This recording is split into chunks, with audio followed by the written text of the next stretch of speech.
A number of countries across the Asia-Pacific region are once again on high alert as coronavirus cases continue to rise. South Korea posted its second highest daily number of cases on Saturday as outbreaks at a prison, nursing homes and churches continued to grow, prompting authorities to call for a halt to all year-end gatherings. The Korea Disease Control and Prevention Agency said there were 1,132 new coronavirus cases on Friday, not far off the record 1,241 logged just a day earlier. The government plans to hold a meeting on Sunday to discuss whether it will tighten distancing rules to the toughest level for the Greater Seoul area.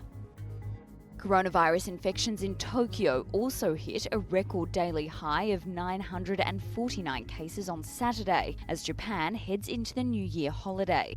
With New Year celebrations centred around family gatherings and visits to temples and shrines, experts have warned moderation will be essential to prevent infection rates from rising further. Meantime, in Australia, Sydney residents were urged not to head to the shops for Boxing Day bargains, as those in some northern beachside suburbs prepared to re-enter a strict lockdown for 3 days from Sunday, as the city seeks to stamp out a new outbreak. The state of New South Wales recorded 9 new coronavirus cases, 8 of them directly linked to the Northern Beaches outbreak, which now stands at 116 confirmed cases. Lockdown measures for some suburbs were imposed on December 19, but were eased slightly for the Christmas break. They're the deliveries that the world has been waiting for. Boxes full of Pfizer-BioNTech's COVID-19 vaccines arrived in Paris Saturday as the country and the continent prepares to start its vaccination programs. The European Union's regulatory approval for the shot was confirmed on Monday, with France planning to start inoculating the most vulnerable on Sunday.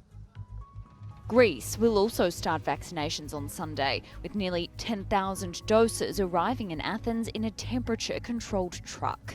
Prime Minister Kyriakos Mitsotakis will be among the first to get a jab, while the country gives top priority to hospital staff and health sector employees.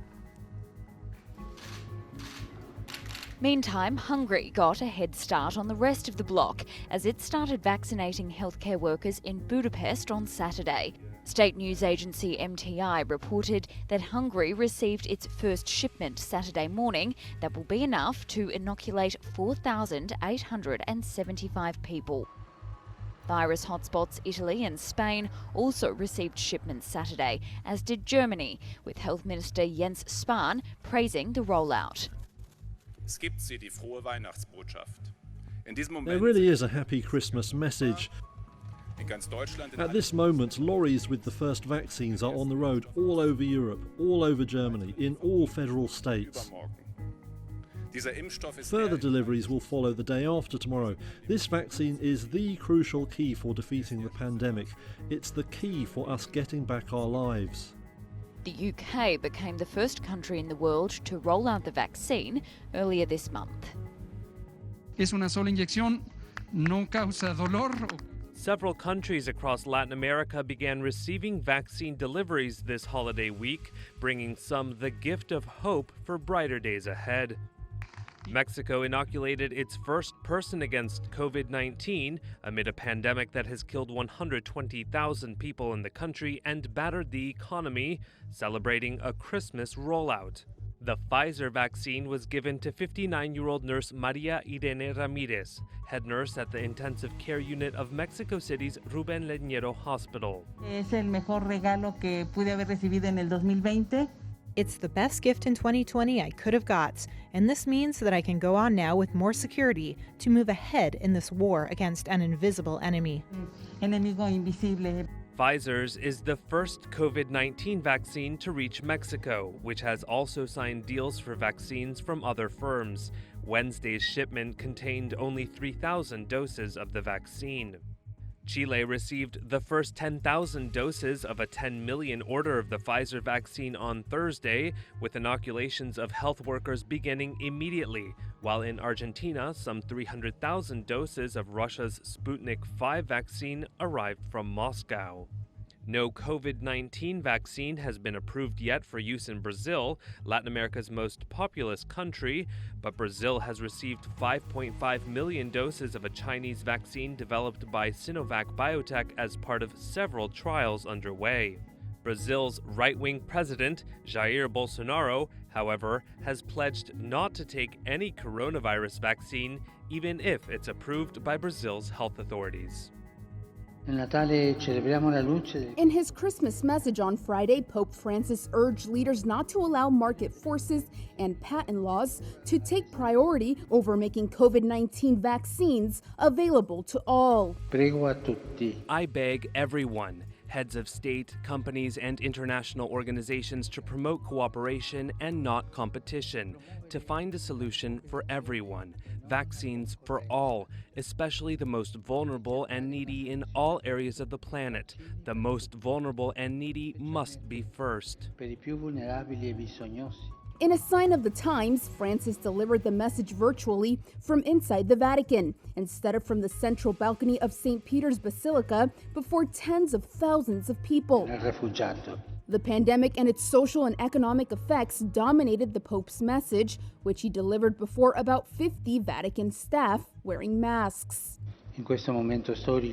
At this moment in history, marked by the ecological crisis and grave economic and social imbalances only worsened by the coronavirus pandemic, it is all the more important for us to acknowledge one another as brothers and sisters. Stressing that health is an international issue, the Pope appeared to criticize so-called vaccine nationalism, which United Nations officials fear will worsen the pandemic if poor nations receive the vaccine last.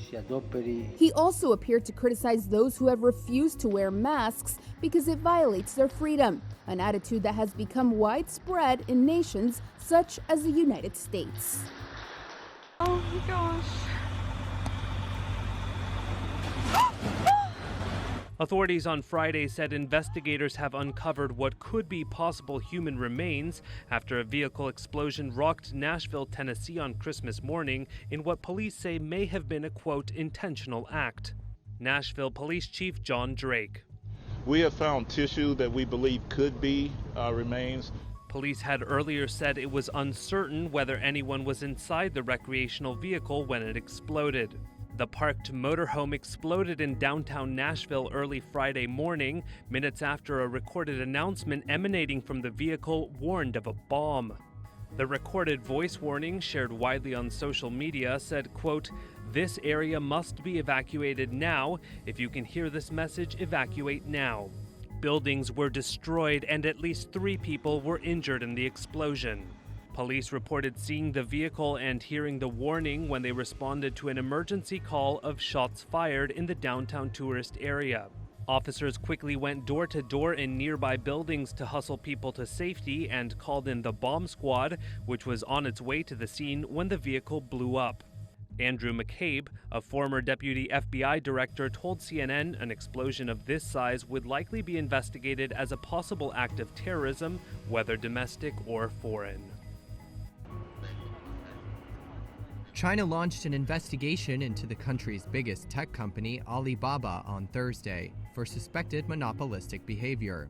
It's the latest blow for company co-founder Jack Ma's e-commerce and fintech empire, and part of a wider, accelerating crackdown by Beijing on its booming tech industry.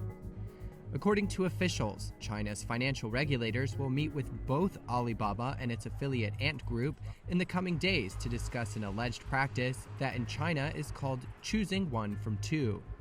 The practice requires merchants to sign exclusive cooperation pacts, preventing them from offering products on rival platforms.